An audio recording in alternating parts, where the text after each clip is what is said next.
is Val with Dragonfly Crystals and Next Level Channeling. I'm so excited to have Linda Grindel with us. Linda G, Comanche Psychic, as we all know and love her. And it's such an honor to have you here. I'm so excited. And, I ran out immediately. That's how I got my copy, because I got it from Amazon. Yes, on Amazon immediately. I heard, oh, my book's out. And I went, snapped it right up. And we're going to do a second printing because there's a lot of, they cut off half the story of my friend Terry. Half of it wasn't there because when I did the auto, I'm like, where's the rest of the story? And they didn't put Achilles, the name of the Greek philosopher for the very last poem, which was Robert Kennedy's favorite. Yeah. That got cut off too. So her and I are going to do another. That's good. That's good. Does it cost any more? No, you just self-publishing. Do a second printing. Yeah. Okay, that's good. The thing about Amazon, because I'll be honest with you, I maybe thought if I was lucky, I'd sell 100 books. Oh, I could have told you that was not going to be what happened. Amazon, what they do is they take half. Oh, so, for me, that's cool. That's like they do on YouTube too. It's fine with me. Yeah, YouTube is pretty stiff on that. It's like 30% of whatever, even your your donations. Yeah. But they take half, and they keep you updated. KDP Publishing, self-publishing, and it's no fuss, no muss. That's good to know. And I have a bunch of questions about that. They deliver too. I hope it's what it's. They deliver it too. They deliver it. Oh yeah, that's the good part. Is what if you self-published and went to a publishing house that didn't do distribution, like to bookstores, like B. Dalton or whatever, and you just had to mail it out from home without being. I did do almost 50 books Friday because I finally got the hard copies. Oh yeah. I ordered them February 27th, and I just got them last week. Oh my God. Friday I filled out a whole bunch to mail. I still have more to send, and to Australia, you have to have one of those papers done. So I have to fill out 3 of those. Yeah. You have to have that international form. I went and where was I going with this? So, I went to the United States Post Office with book rates. Yeah. And they're in a nice little box. I ordered the book boxes, $60 to mail out 50. That isn't bad, actually, because I've sent packages to people. And just across, I'm in the West Coast, and to send it to the East Coast, it's cost me $25 and $30 just for one medium-sized box. So 60 UPS books. Yes, exactly. That's not bad at all, actually. So here we are. I have a lot of those self-publishing questions, but I want to dive in a little bit into your book, which is Unveiling the Extraordinary. And I just want to thank you for writing that book and sharing your journey with us, because it really is showing just an ordinary life and all these unbelievably mystic and powerful moments that transcend and change you in ways that in a normal day, this would never happen, but it happened. Yeah. The guides are the ones that told me to start YouTube, and I found them and I started it. Boy, they were right on that. They've been right. Well, they are the guys. They're pushing 70,000 subscribers now. I know. Oh my gosh. I remember my beginning of watching you was, I think, in 2019. I just started. You had just started, and I was having a hard time with the orange one, with the Trump thing. So I found you, and you just, everything you said that you were on YouTube to do, you did for me. You calmed me down and made me feel a lot better. Because I said, wait a second, no, I don't want to do this. Hi, Lisa. I don't want to do this. And they said, and I don't want to get up and brush my hair. And they said, Linda, we'll calm them down. And you did such a beautiful job of that. And to this day, when I listen to you, it makes me feel better when you Really? talk about, when you talk about Biden will definitely be in there. He'll And bet definitely. I just did my show with Sterling. Like I yeah, told everybody, when you're going to worry is if Sterling says, yeah, because Sterling, the reason I met Sterling is I met his wife and I did a reading with her. And she yeah, says, oh, my husband. I said, what? She said, well, back when Trump ran the first time, he said Trump was going to win. I begged him to relook and reconsider, but he kept saying, yeah, he's going to win. So I said, let me meet this man. So then him and I were talking. I said, so what do you think's coming up? He goes, he's going to lose. I said, yay, you want to be on my show? And then that's when he started, yeah, taking off himself. But yeah. And I he love. says he's going to win this time. Oh yeah, I'm just really, really relieved of that. And even with all the Trump trial delays and all the stuff going on, it's so nice to listen that it doesn't matter. It doesn't matter. Okay, One it time I doesn't looked matter. at the TV and they were talking about, they're desperately trying to get something done. Like the one in New York, the other one, he's going to be found guilty, but it's still not going to matter. The Trumpsters are for Trump. Exactly. And the guy just said to me, you know what? At the end of the day, Linda, you tell everybody it doesn't matter. He's going to lose. And you know what? The icing on the cake is that it doesn't matter how many delays, whatever's going on, although it sounds like Letitia James is going forward on the. But we're here to talk about your book. She's going forward on the season. She's already got her ducks in a row. Okay. And the bank account is one of the first things. But, that's another story. We're here about you, You should Linda. watch Sterling with me today. He has a little different. I never miss it. And even though you're going to once a month, I will continue to watch it. Yeah, truly. because he's also busy. He has another business and he's really crazy busy. Yeah, Hi, Dan. Hi, Sherry. Everybody's happening. This is where it's happening. Yeah, this is where it's happening. Although I know there's a few lives going on right now, but I have Linda G. So this is premium here. So, well, I got to tell you, I'm more than honored how people bought this book. Oh man, I sent it. You just don't know. You don't realize how you have shifted people and changed their lives. Thank you. And you brought them to a new way of looking at things in many ways. With everything you say about not, staying neutral and not getting all excited and feeling, animosity toward this political figure or that. And you really steer people in the right direction. Well, the thing is, it's like you can't be so reactive. Yeah, you have to be neutral. You have to stay in that place where you don't get triggered. Because when you get triggered, and you always say this, you will attract that. Hi, Mikey. You will attract that. So anyway, when you were writing your book, I really love your book, by the way, because I can hear you speak. When I'm reading the words, it's like having Linda. That's what people say. It's like you were sitting next to me at the kitchen table. Yeah, I did the audio, by the way. That should be out in another week or so. Oh, excellent. Well, I have to say, my first question is, as you approached your writing, how did you overcome that feeling of vulnerability? That feeling. Do you know that psychic reader, Lisa Williams? Yeah. She's kind of famous. She had her I do know her. Yeah. Is she from Australia or something? She is from Australia or Britain. She has the accent. So, well, years ago, she told me, I had a reading with her. This is like before YouTube. Yeah. And she said, you're going to write a book. And I had kind of heard that, but just like when they said, you're going to start a YouTube channel, I was like, yeah, whatever. And she said,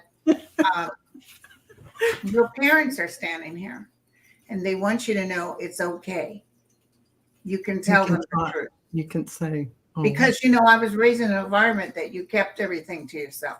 You just gave me the chills. Yes. And our parents were brought up. I'm the same age as you. Our parents were brought up they kept things private. And You so always did. we're the second generation of that, keeping things private. So, yeah. But see, I was raised in a very violent atmosphere. Yeah. You And were. you couldn't talk about the terror you were living in. Yeah. Oh my God. And but Dad accepted the fact that he had done this, and he was okay with me telling people, because it's how I became who I am today. Absolutely. And I think that's something that I'm going to ask about here, is about your this in fact, it was what your parents, when I refer back to becoming strong, becoming steel, backstage, your parents and your upbringing, that you came in to hone yourself. You chose to come in and go through all this to get yourself to be a powerful platform for what you're doing now. So it was always written, and it was always meant to be. And I love that you let it happen. You allowed it at the highest level it could come through, because you could have been an actress in New York. But what is the highest level of being a platform out in public? It would be changing people's lives in a positive way.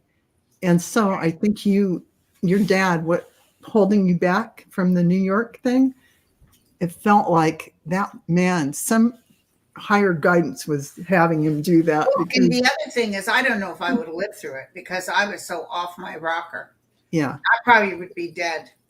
Because, but yes, once I got free of him, but it was such a restricted environment that I just followed the realm that I was going to do. But I always had that connections that there was something greater out there. Of course, they said you had the third eye.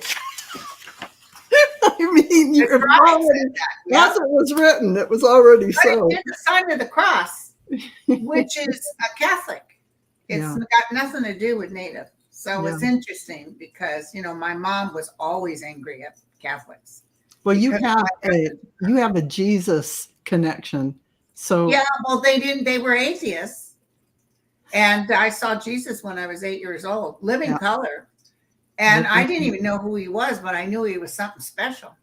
Yeah, absolutely. Absolutely. And, Jesus isn't affiliated with a religion. He was a Jewish man, for goodness sakes, coming out and talking about how life works.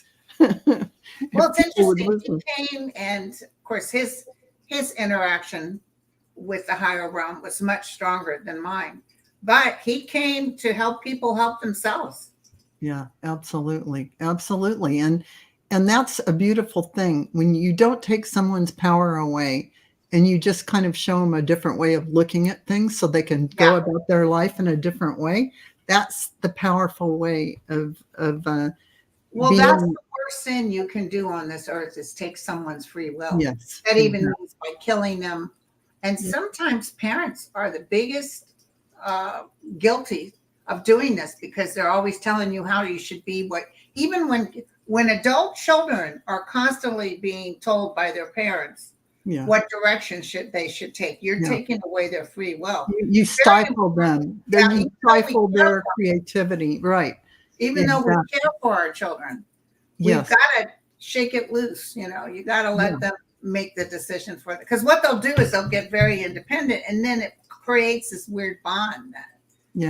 Exactly. Like my son ended up, thank God, he ended up being so independent. Got a job, got his own apartment, doing his thing. I love to see kids be successful like that. And he was not one to get his driver's license till he was 19. And all my clients, I'm hearing this left and right. When I was 16, I got my driver's permit at 15. I was driving at 16. But these kids nowadays, they're afraid to drive. They are a little bit of a different kind of generation.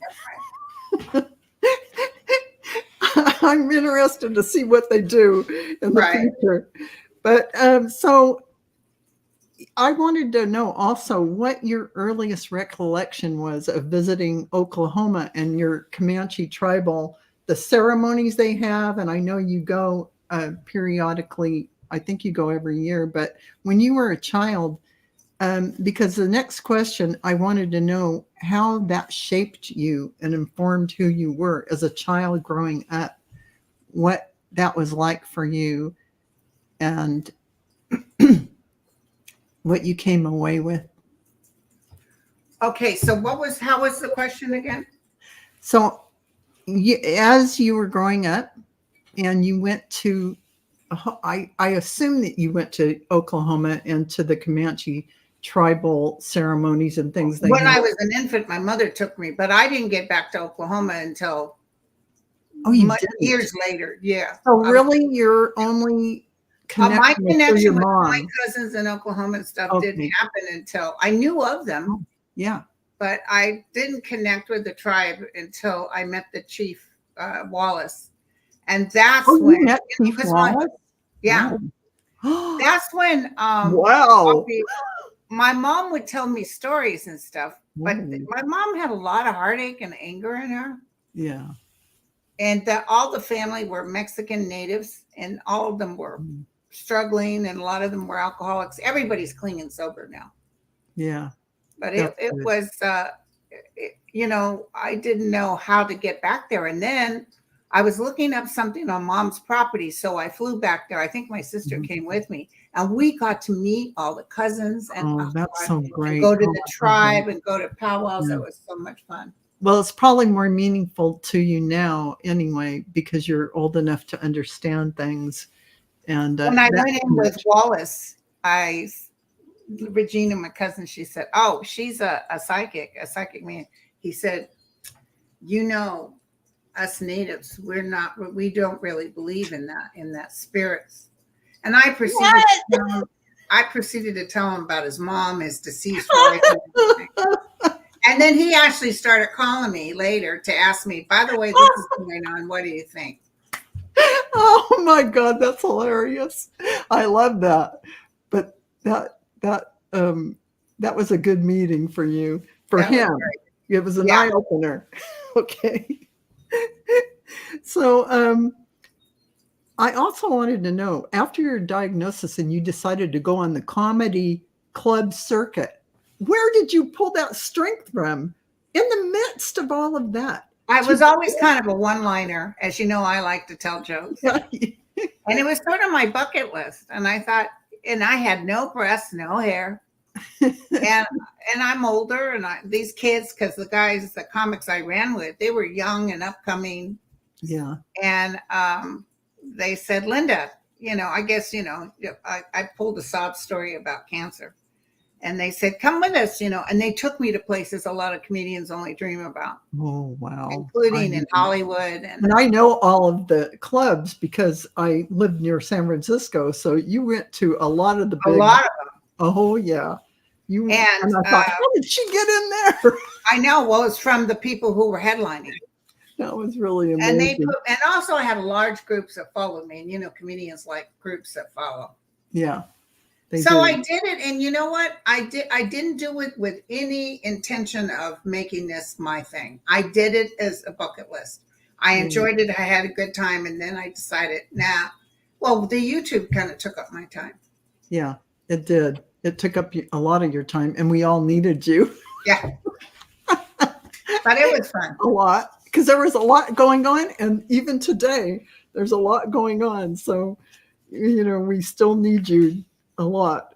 So I just wanted to know about your healing process and when you actually, at what point in your life you forgave your father and what that was like for you, because I think you had that awakening from the when you were outside and you surrendered. And then later, did you come to that too? Yeah, because it was sort of immediate, but not immediate, because I said to the realm, because when he said to me, what are you doing, when I was begging for my life because my kids were still young, he said, what are you doing? There's no such thing as death, which I do as a nurse, and I've seen spirits leaving dead bodies.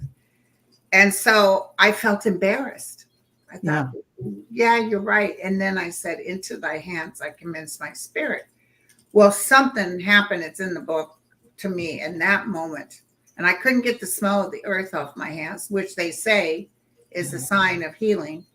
And no cancer since then, not a drop. But the forgiveness with Dad, because my mom fell and then never got better, failure to thrive. She died in my home. And then Dad, after she died, fell out of his wheelchair and broke his neck. Mm-hmm.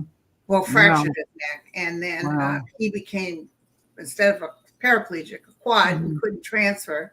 I couldn't take care of him. So he had to go to the VA. But the VA was happy to take him. And we would go see him all the time. But I would say right before and after his death, when I actually felt that total release of anger towards him. Oh, that's good. So it was just a process of, you were seeing him go through this. It was terrible. Yeah, suffering and whatnot. And you had, your compassion grew for him. And at the same time, But we never had a come to Jesus moment or talking about it. He never once apologized, you know, I realized he was actually sort of blaming my mom before he died. You know, she always made me out to be the bad guy. She always wanted me to punish you kids. I don't believe that. Yeah. Yeah. But I guess it was too hard to look at for him. Yeah, I think so. Because he was very angry. He'd scare you to where you were frozen. I think a lot of men of our father's generation are a little bit stunted emotionally, and they can't quite, you know, they have the anger and they have all of that stuff going on. And they he married Mom when he was 18. She didn't know. She lied, but she was pregnant with me when she got married. Yeah. And then they had my sister, and he became a fireman, and he gave a roof over our heads and stuff. But he was just, you know, Mom got so sick with the arthritis, she couldn't go to work. You know, that would be impossible, really. Yeah. And people that don't have arthritis don't really realize how painful it is to move anything. It's just, her hands were crooked. Yes, tremendously painful. She got it when she was 12. She had juvenile arthritis, but I talk to people now, a sudden onset in their 50s. Oh, yeah. Oh, gosh.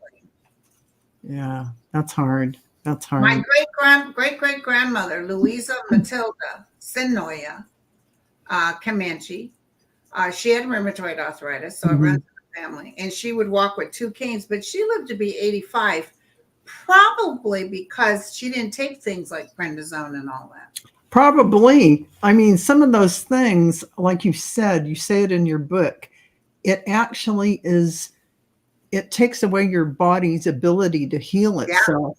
They told me she was failure to thrive because she had been on prednisone for so long. Yeah. So I wanted to ask you, what was the greatest hurdle that you had to overcome getting started and finishing your book? So getting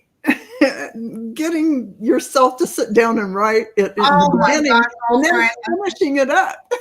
I knew for years they had been done, but the good news is they weren't bugging me like they did with YouTube. Like, get on it. I just sat in front of this computer. I didn't know what the hell I was going to talk about. I just let it happen.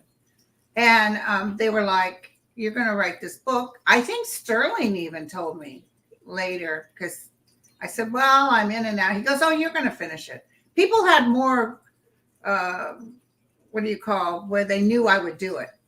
Yeah. And they believed in you, that there was a book that was coming out of you. I have a dear friend who's also an Academy Award-winning actress named Patricia Arquette.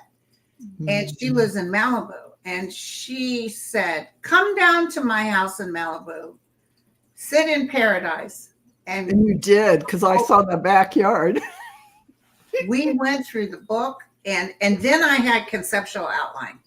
I had everything I was going to put. Oh, that was good. So you really knew bullet point by bullet point. Because before I was trying to tell a story. This one says, just give us the bullet points of what you want to talk about, especially all my cool things, like the woman that said, tell her I can't find my right foot. Yeah, I remember. Well, guess who was the first person in line for a book signing at Benicia? Her, The the lady. woman whose mother had died. I mean, She that's actually had a necklace that her mother owned on. wow. That is Just wonderful amazing. people. The synchronicities of life, pretty interesting, right? That you would be there on that day that she would show up. Yeah. Right. And I yeah. even told the guys, you know, if you want me to write this book, you're going to have to help me. But Yeah. they weren't helping me. I guess, or maybe they had me meet Patty, and then Patty believed in me. And I think so. She was definitely divinely guided. She was divinely guided, and it just gave me that ability to do nothing but write.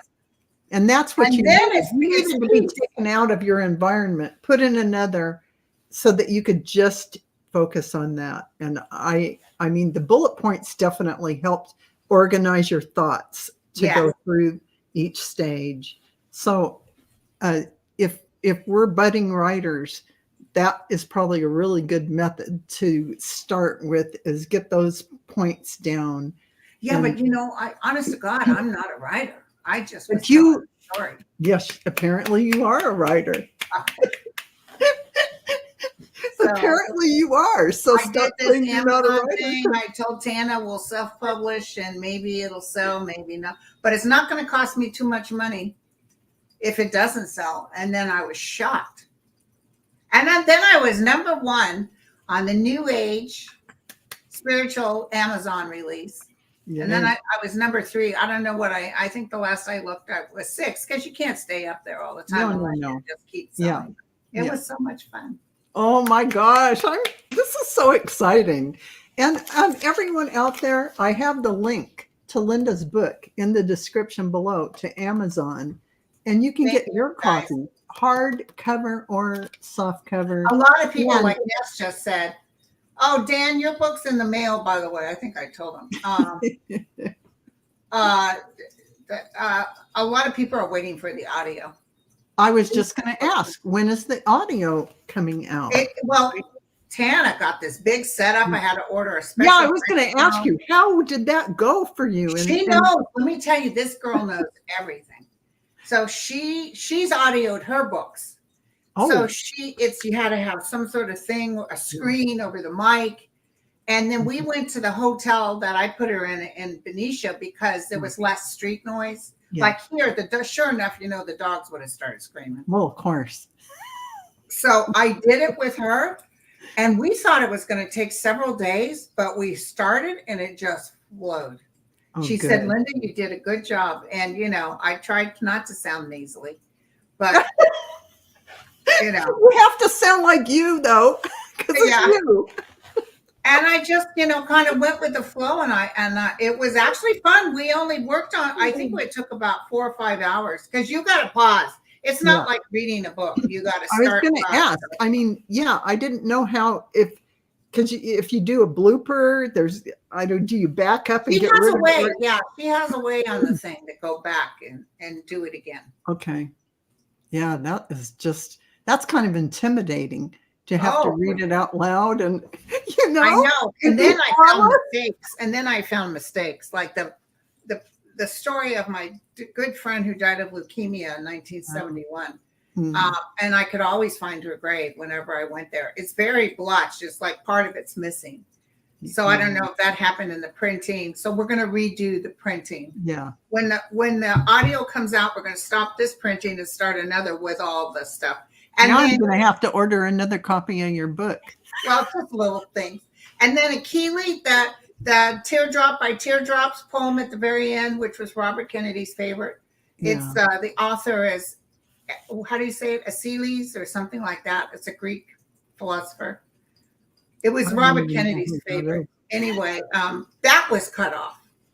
Oh. So, you know, I mean, I wouldn't get in trouble because he's been dead 6,000 years. But anyway, that was cut off. So I want to make sure, you know, the author's name is on there. So we'll put that in. Absolutely. You don't mean Aristotle, do you? No. You wouldn't quote Aristotle. So another thing I wanted to ask you is. No, it wasn't Marcus Aurelius.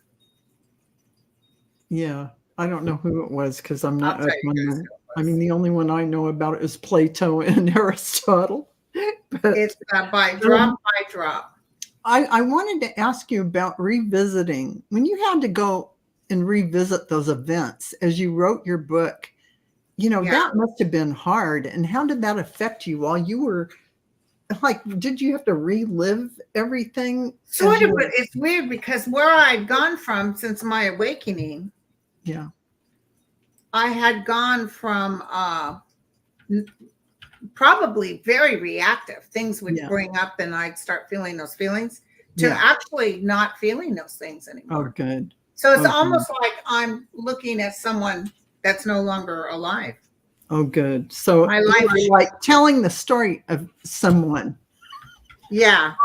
I'm not quite recognizing them, but this is the story because I notice it's very done in a way in which you don't have judgmental language about what you went through. You're just telling the facts about what you went through, and which is great.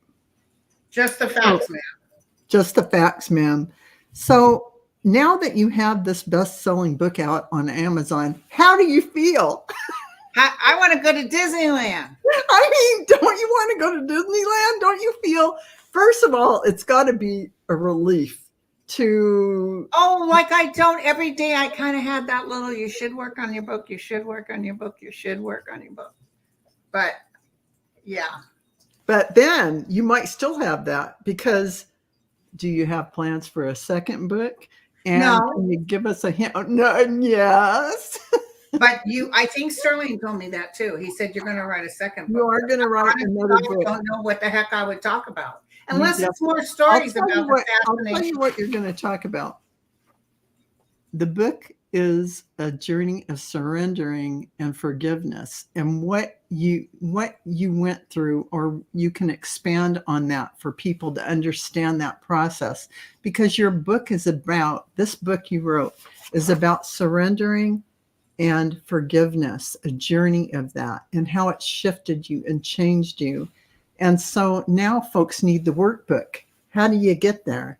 and Linda G has to walk you through the process of what that's like to surrender. Most of it is just being present and getting out of your own way. You know, there's a psychic medium named George Anderson. Do you know who I'm talking about? He used to be very popular in the 80s. He's a very good medium. I just finally got an appointment with him for November. And he says, you know, I'm going to be honest with you guys. It's very hard just to teach someone to be a medium or a psychic. Yeah. There's no real class you can do. Yeah. Like my abilities I've always had some gift, but my abilities went through the roof when I had the awakening. Yeah, because you cleared away all this ego stuff in the way, the filtering, and you already had that connection. It just allowed that connection to be really present. And that's what everybody has to do. And you can't do that for someone. They have to do it for themselves. They have to do it. But if they don't have to buy a book to find out. All they got to do is breathe. You know what? A book can help people to really expand and understand what that process is like. Those who have never walked through it do like to have some guidance on that.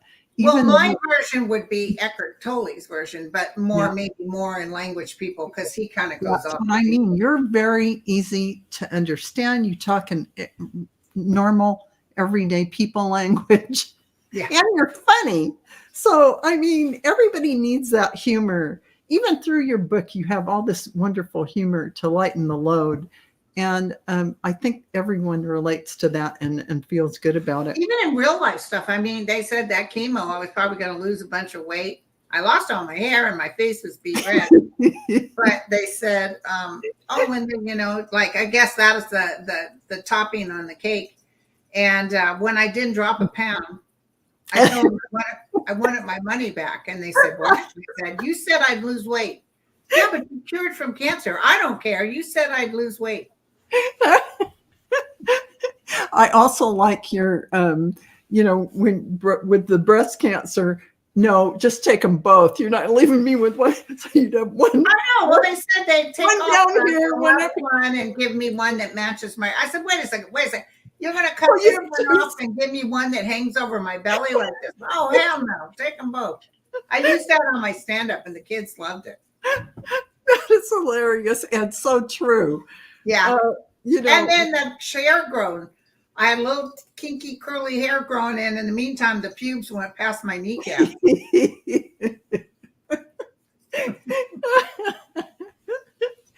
Oh my gosh. Well, making that humor about those tough things that you had to go through is really refreshing, and it gives everyone that sense of relief that there's light at the end of this tunnel. There is. So, you know, if as far as a complex and how complex was the self-publishing process, and how did you get to the decision of using that Amazon as your publishing platform? I mean, how Tana has done several books that, you know, she sent me the copies on Amazon, and they're beautiful. The layout was beautiful. I said, Tana, you you just have, now I'm not good at laying stuff out, but she's good at it. Yeah. And I said, you know what? I'm going to self-publish because I don't want to have to wait for someone to say, I would self-publish too. Yeah, absolutely. And you have control over it for me. You know, I flew her out here. She stayed out here a week, and we got all the details for the book set up so she could work from Florida. Right. And then she flew out again to do the audio. Excellent. Excellent. So she obviously is, and by the way, Tana Newberry, she has her own business. Mm-hmm. I think what is she? Her website, I just had it up in case anybody wants to connect with her. Hold on. It's, I think it's TanaNewberry.com. She's always got something in the works. Yeah, absolutely. Absolutely. And I mean, she's a dynamo, you can tell. But I think it's TanaNewberry.com. I should have gotten that out. She's doing something with professional women. Yeah. And helping them, you know, create a business. And she's really good. Yeah. And it is TanaNewberry.com. But listen, you guys, I had no plans on marketing this book, none whatsoever. People are saying you can do this, you can do that. I have I don't.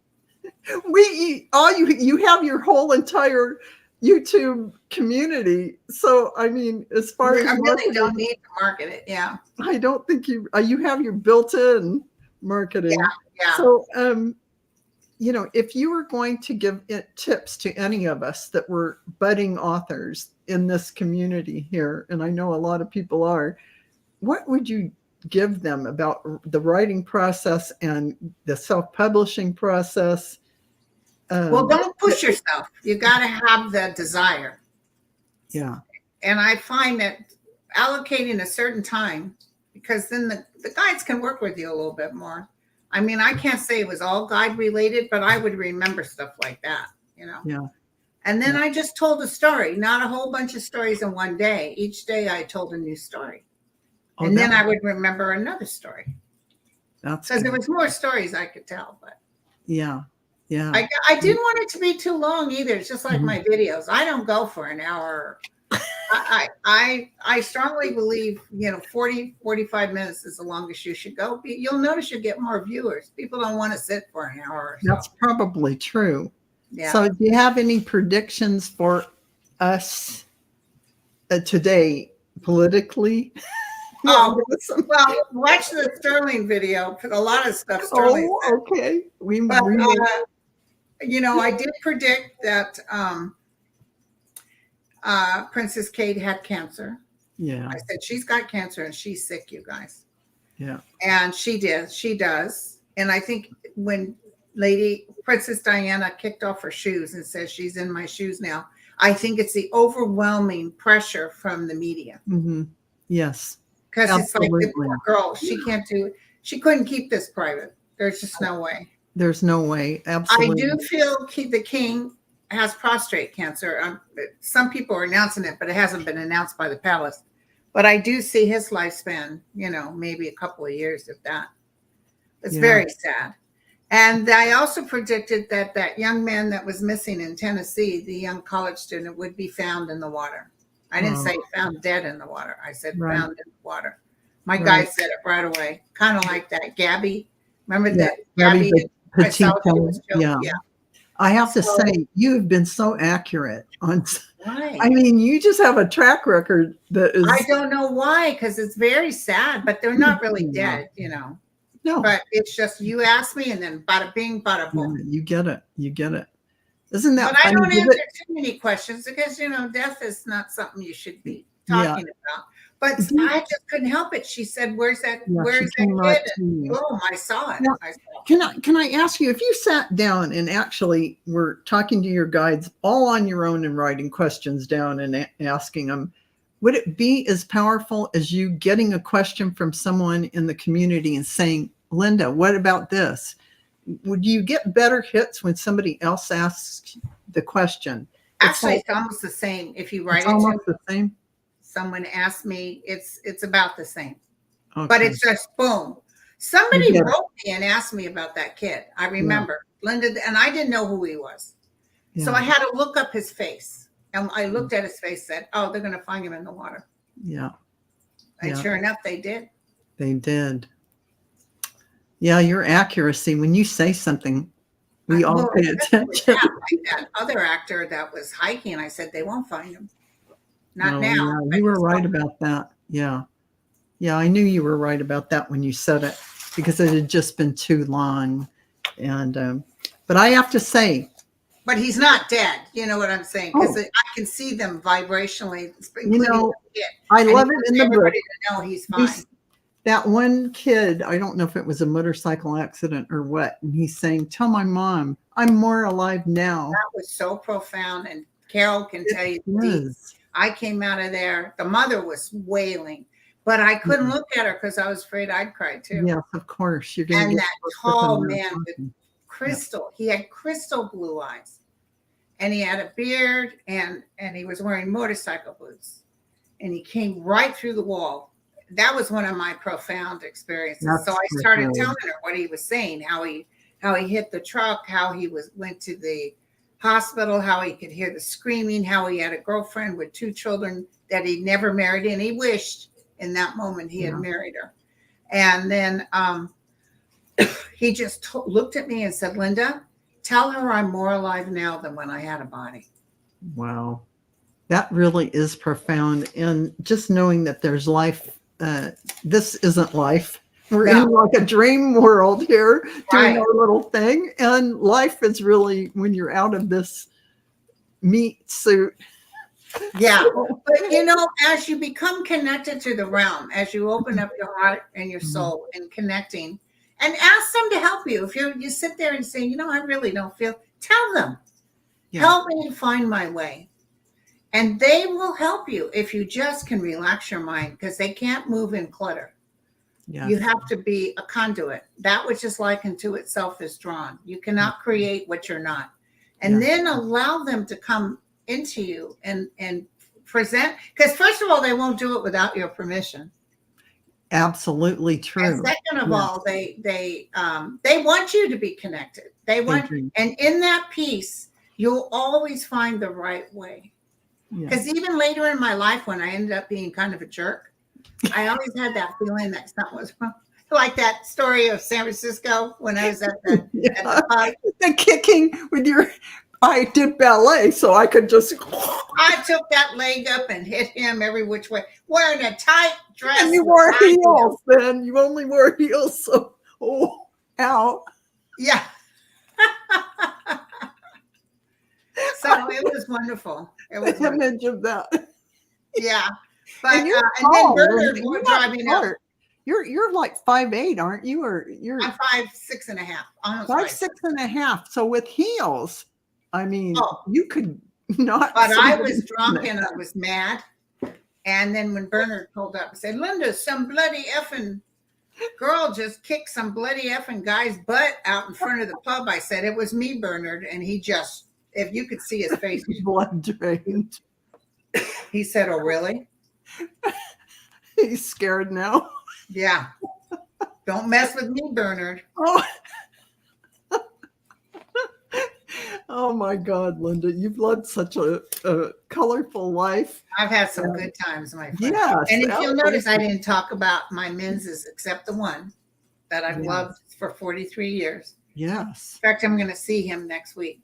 I was just But going to ask that particular one. You that was a still past have life. That's as profound as I've you ever had have in this meeting someone. soul connection that you just recognized him It was almost like immediately. somewhere in time where she looked up and said, Yes. "Is it you?" Yes. It was Just like that. you Oh are my getting the God. chills. And I didn't allow the realm. I got psychic years ago. He told me in a past life I was from Georgia. He didn't even know I was born in Georgia. Yeah. And he told me this particular relationship would take, I remember it was an outrageous like 40, 50 years. And it's like, I knocked off what he said thinking he didn't know what he was talking about. But, you know, we seem to be even better friends now and things are going really nice. Just to know him, he's a genius in so many arenas. I think that's beautiful. But I've known him in life before. Yeah, you absolutely have a soul relationship with that person. And Yeah. so it doesn't matter if you're physically in the same place or not. You're connected so powerfully that even you pick up exactly where you left off, like there's no time in between. Now, he's not that type of person. Even when I told him, you know, past life, he doesn't understand that. No. But we're going along in age now, so he's getting, I think, more, instead of, no, never mind, he's listening. Yeah, because, you know, the energy's shifting, Linda. And even those who haven't really given the concepts of energy and things that happen in the world connected to the spirit realm or the veil is thinning. I don't think there is a veil. I think now energy is just there. And if you get rid of a lot of your ego stuff in the way, you're just going to have all this connection. Exactly. But that's how I feel about it. But I'm so excited. Thank you for coming on my channel. And thank you for talking about your book and the self-publishing process. And everyone, you can go to Amazon.com, just type in Linda Grindel. You will be able to get her book it'll say, right up there. It'll say, you mean this piece? It'll say that. If you're too tired to do that, go down below, click the link. I have a link to Amazon. Yeah. To Linda's book. And I'm so excited. Thank you for having me on. It's so kind of you. I'm delighted. And you know, I'm still not quite like real comfortable about the book. I don't know why, but I'm surprised. I'm overwhelmed by that. I think comments. Yeah, I think it takes a little bit for you to step into your author shoes and wear that, like, yes, I wrote a book. Yes, I'm an author. Yeah. Or as Kevin will say, Kevin, the healing medium. Like I used to say, I don't remember who said this, but I said, enough about me. What do you think of me? Yeah, exactly. That's me, you guys. But, you know, I think you're just really, you're humble. You're just humble. And you never I don't know if it's humble. I'm actually in shock. Whoa. Well, everyone, I have the best-selling author, Linda Grindel, here, and I'm thanking her so much for her contribution to our awakening process. With right. And I don't really talk about YouTube in there, you guys. I talk about my peoples in YouTube. Yeah. But I don't get into the YouTube thing or my predictions too much. I don't get into politics at all. Yeah. Just because I kind of wanted it to open a door, even if it's a Trumpster that reads it. And absolutely, and it will. Yeah, I wanted to open the door, and I don't talk about any of my ex-husbands. I've been married. You know, I go there. You're already. I'm already healed, and also, you know, didn't love myself enough, so I couldn't attract something that was good. Exactly. I think that was a really good decision. I think you got the core of everything that you needed in here. Yeah. Really beautiful, powerful moments in here that transform. And it really, you get to understand what a person has lived through and what can happen if they surrender. And when you forgive yourself and others for whatever has gone on, you are like an open gateway to light and information coming in. Yeah. So thank you, Linda. And thank you, everyone, for joining us. Yeah, I really appreciate you all here. And thank you for being with us today. And Linda, I'm honored that you came. It's been fun. It's been fun. Yeah. Thank you, guys. Yes, thank you, guys. Bye-bye. Now, the audio will probably come out. Tana is in Arizona right now. So she's going back this next week to Florida, and then she starts on it. So give it till like the first week, second week. But don't worry, I'll announce to everybody. Okay, great. Good to know. Good to know, everyone. Go out and order Linda's book if you haven't already. Amazon.com. And yeah, we'll stay tuned for the audio version. Okay. Okay, Thank you so much. Bye-bye.